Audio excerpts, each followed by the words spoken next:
Hey there, I'm Marlise, and I serve on the vestry and I run the communications team. If this is your first time on our channel, welcome. Please take a moment and subscribe. We post sermons and other content here every week. If you've been hanging out on our channel for a while, maybe take a moment and fill out our online Connect card. That lets me know that you're here and we can reach back out to you. Now enjoy the message.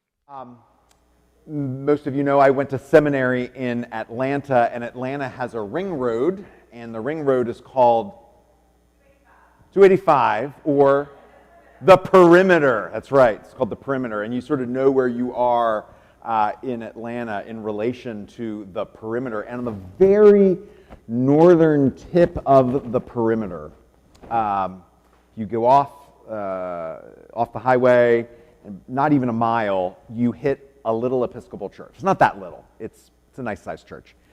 And I did not, in seminary I was assigned to a different church, but I loved this church, partly because I loved its rector. His name was Gray Temple, and he was just a profoundly prayerful man and a profoundly thoughtful man. And as I was in seminary thinking about becoming a priest, I was like, that's the kind of priest I want to be, live up to Gray Temple. So whenever I had a Sunday off in my own church, I would go and spend a Sunday there at his. And directly across the street from his church, is a massive megachurch. I mean, huge. It looks like a shopping mall. You can see it from outer space big. It had a world-famous preacher who had written a gajillion books, and this is back in the day before there was live streaming, but they broadcast their services every Sunday morning on TV, and my dad would go to church on Sunday morning, and then he'd come home and he'd watch this church service. And so living in Atlanta, my dad was always like, you got to go to this church, you got to go see this church, you got to go see this church. So some of you know I had a rough relationship with my dad, so every once in a while I'd like do a little thing to do a little reach out. And so Karen and I went to this mega church, and it was great. It was fine. It was not my cup of tea, but it was lovely. It was lovely, and the people were lovely, and all of that. And sometime in the next week, I ran into the rector of the church across the street. And I said, Gray, guess what? I was across the street from you this past Sunday. And he was like, oh, okay. And after sort of being in the midst of that, I mean, it's like being on a Hollywood sound stage in church. I asked him, what was it like? What's it like doing ministry in the shadow of a massive church like this? And he kind of shrugged his shoulders like it really has no bearing at all on his ministry. He did mention that there are traffic jams going into that church, so that caused issues for his church. But then he stopped and he got quiet for a minute, and then he said, kind of in like a measured tone, like he was watching exactly how he said this, he said, when people go because they're hungry or they need help with their rent or with their electric bill or their gas bill or something like that, and they go to the mega church, he said, they send them across the street to us. Now, I'm sure they do incredible things, right? Like, I'm sure they have like orphanages and schools, and they're digging a well every week in Africa. And that's awesome. That's amazing. I think it's great if you can have a ministry that has a national and an international sort of impact to it. But I also think that you first have to minister to the people that are like in front of you, right? And that's important, and it's important for them who need help, but it's also important for us who get to do the ministry to and with our neighbors. So the lesson from the gospel this morning should be familiar. It's one of those lessons that sort of gets quoted throughout the year where Jesus asks us to feed the hungry and clothe the naked and give drink to the thirsty and visit the sick and the imprisoned and welcome the stranger. It is interesting that when he does this, gives this teaching, it is in the last week of his life. He's just days away from the cross. Now, I think all of Jesus' teachings are important, but I think the last ones that he's trying to fit in kind of have a special significance to them.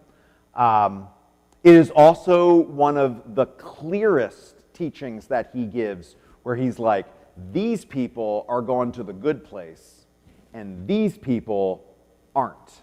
And he gives some of the qualifications of those two groups. It is also interesting that when he speaks of those who are in need, the hungry, the thirsty, the naked, the sick, the imprisoned, the stranger, he doesn't talk about them as this group out there, like, whoever they are, nameless, faceless masses of people, poor them. He talks about them as himself. I mean, he personally identifies them with himself. Like he said, so much so that when he tells the sheep that you can go and inherit the kingdom that has been prepared for you since the foundation of the world because you fed me and you gave me drink and you clothed me and you visited me and you welcomed me, the sheep go, what are you talking about? He's like, when you did it to me. And when you didn't do it to me, you didn't do it to me.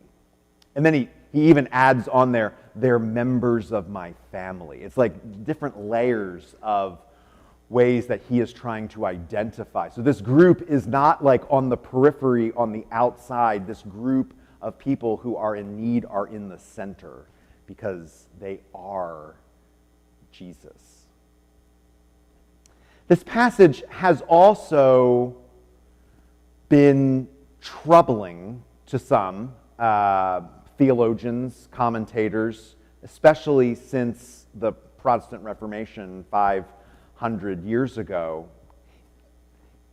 In the writings of Paul, and particularly his two big ones, Romans and Galatians, Paul's main point, I mean, if you were sort of to distill the essence of what Paul was teaching, he's teaching that you cannot save yourself by doing things. There's nothing you can do to earn God's favor. There's nothing you can do to make God love you anymore. There's nothing you can do to earn heaven. That salvation, grace, is a gift. It is freely given. It is unearnable. The only thing that is asked of us is faith, trust in Jesus. And when Paul would encounter someone who was like, well, yeah, but then you also do this, or you should do that, he's like, no, that won't save you. Only faith will. And yet, we have this lesson where Jesus, in the last week of his life, is talking about these sheep who are gone to the good place and these goats who are not going to the good place. And he says, you guys are gone to the good place for you fed me. And you guys are gone to the bad place for you didn't feed me. It almost, on the surface, looks like Paul and Jesus are sort of speaking against each other, like 180 degrees in the opposite direction. And yet, I don't think they are. And I think the key to understanding this passage is hearing the surprise in the sheep. For when Jesus says, come to the kingdom that is prepared for you, the sheep don't say, oh yeah, we punched our ticket, right? We fed all those people, and we got water for all those people, and we did clothing drives for all those people. We earned this thing. We're ready to take what they say. What are you talking about, Jesus? When did we see you hungry? We saw other people hungry, and we fed them, but we never saw you. When did we ever see you thirsty? We gave other people cups of water, but we didn't see you thirsty. You were in prison? I mean, we would have visited you if we had known, but we didn't. We visited other people in prison. When did we welcome you as a stranger? Jesus, you're not a stranger. You're one of us. The sheep didn't know that what they were doing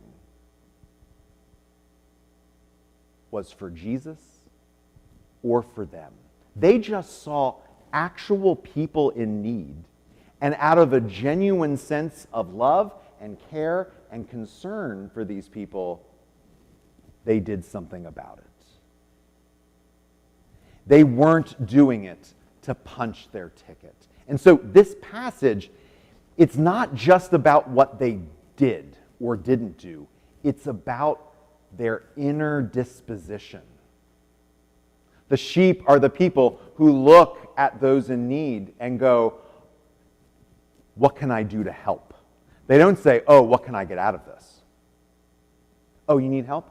I'll help you, without any thought of what it might bring them in return. It's just honest love for other people. It's just honest care and concern. And the goats, they saw the same people that the sheep did, and they just didn't care at all. This passage is about inner disposition. Well, what's faith? It's an inner disposition, right? In our hearts and in our minds and in our souls, we trust in Jesus. And then that trust leaks out into the way we live our lives. And one of those ways is when we see need, we seek to fill it. Not as an extracurricular add-on, not like after you've done everything else, not after you went to church and read your Bible and did your prayers. Okay, now I might have time to do something to help somebody else. But as a core part of who Jesus calls us to be, we are the ones who bring care and concern to where there is hurt and need. And when we do it, even when we don't realize it, we are doing it for Jesus. How many of you have ever seen the movie The Mission? I've talked about it before, and so a lot more of you should have seen it by now. Okay, that's a problem. It was made in the mid to late 80s. It's incredible. It won the Palme d'Or at Cannes Film Festival.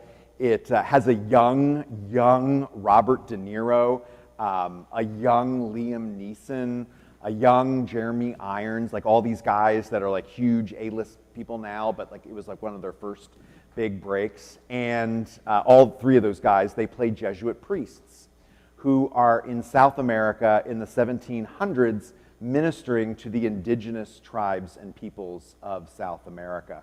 And there's this huge political thing going on where this piece of land that these indigenous peoples have lived on, forever, is now under dispute. Does Spain own it or does Portugal own it? And that becomes important because if Spain owns it, Spain at that point did not allow slavery, but Portugal did. And so if Portugal owned this land, then they could go in and they could take all the indigenous peoples who the priests were all making into good Christians. They could take all these Christian indigenous people and enslave them. And so it's almost 40 years old, so I'm not giving anything away, okay? The statute of limitations is over on this one, although it's still worth seeing. The Pope sends over a cardinal who is going to be the final decider on whether this land belongs to Spain or whether it belongs to Portugal. And he listens to all the parties. He listens to the ambassador from Spain, the ambassador from Portugal. He goes out and he visits the missions and he makes a decision. And the decision is the wrong decision. And it has absolutely calamitous results. I mean, bloody, awful, terrible results. And at the very end of the movie, after this massacre of epic proportions, they're sitting in a room, the cardinal and the two ambassadors, and the cardinal's reading an account of what happened. And he is very upset. He didn't intend it to be this bad. And he starts yelling at the ambassador to Portugal. And the ambassador to Portugal just says, "Your Eminence, this is how the world is. It's just how the world is. You had no other decision to make. It was the right decision.